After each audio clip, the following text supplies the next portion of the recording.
Assalamualaikum warahmatullahi wabarakatuh.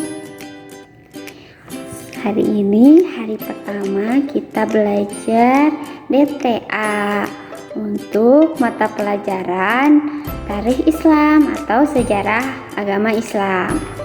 Nah, bertemu lagi dengan Ibu. Masih ingat di perkenalannya waktu itu nama Ibu siapa?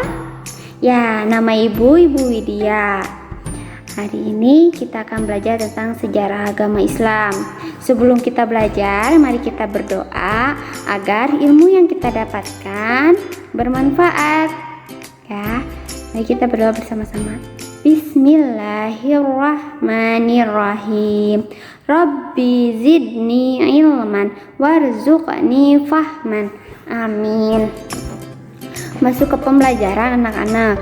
Ada yang sudah tahu siapa Nabi terakhir kita? Betul, Nabi Muhammad Sallallahu Alaihi Wasallam. Lalu anak-anak ada yang tahu kitab yang diturunkan kepada Nabi Muhammad itu kitab apa?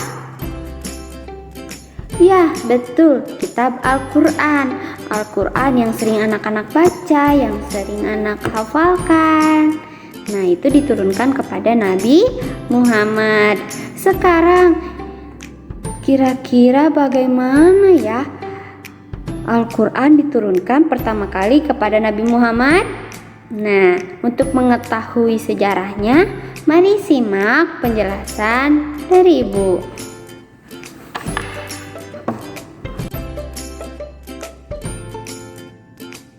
Pada usia 40 tahun, Rasulullah SAW sering berdiam diri jauh dari keramaian. Untuk apa? Untuk mendapatkan ilham dan beribadah. Tempat Rasulullah berdiam diri itu di Gua Hiro. Nah, berdiam diri itu dinamakan tahanus, ya. Tahanus yaitu merenung dalam rangka mendekatkan diri kepada Allah Subhanahu wa Ta'ala. Jadi merenungnya itu bukan merenung bengong, mikirin besok jajan apa, nggak gitu. Nabi Muhammad Sallallahu Alaihi Wasallam merenung dalam rangka mendekatkan diri kepada Allah. Ya Allah, apakah aku sudah menjadi hamba yang benar? Apakah aku sudah melakukan hal yang benar? Seperti itu anak-anak, yang dinamakan tahanus. Nah, sekarang masuk ke awal turunnya Al-Quran. Itu pada tanggal 17 Ramadan tahun 610 Masehi. Nah, pada saat itu Rasulullah akan pergi ke Gua Hiro untuk tahanus. Sampailah di Gua Hiro, Rasulullah berdiam diri, lalu berdoa kepada Allah, memikirkan mendekatkan diri kepada Allah, bertafakur. Lalu tiba-tiba datanglah seseorang yang tinggi besar, berwajah tampan.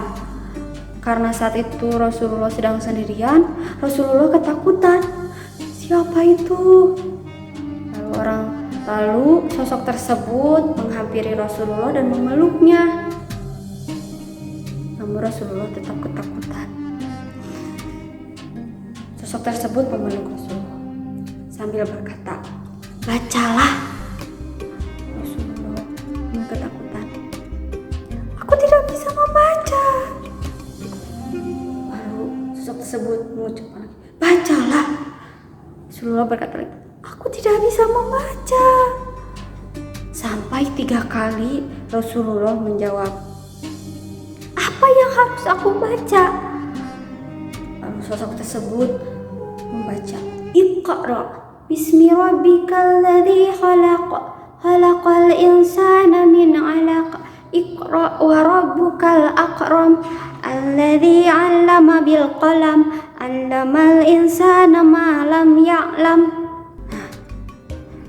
Mendengar itu Rasulullah langsung mengingatnya. Setelah Rasulullah mengingat dan hafal, sosok tersebut tiba-tiba menghilang. Rasulullah ketakutan pulang ke rumah istrinya. Mengetuk, "Assalamualaikum." Lalu dibukakan oleh istrinya pintunya. Dengan masih gemetaran, Rasulullah meminta istrinya untuk selimuti aku. Dengan penuh kasih sayang, Khadijah membawa selimut dan menyelimuti Rasulullah. Setelah Rasulullah terlihat tenang, baru Khadijah bertanya, "Ada apa?" Rasulullah menceritakan hal yang terjadi di Gua Hiro. Setelah menceritakan, karena Rasulullah kelelahan, Rasulullah tertidur.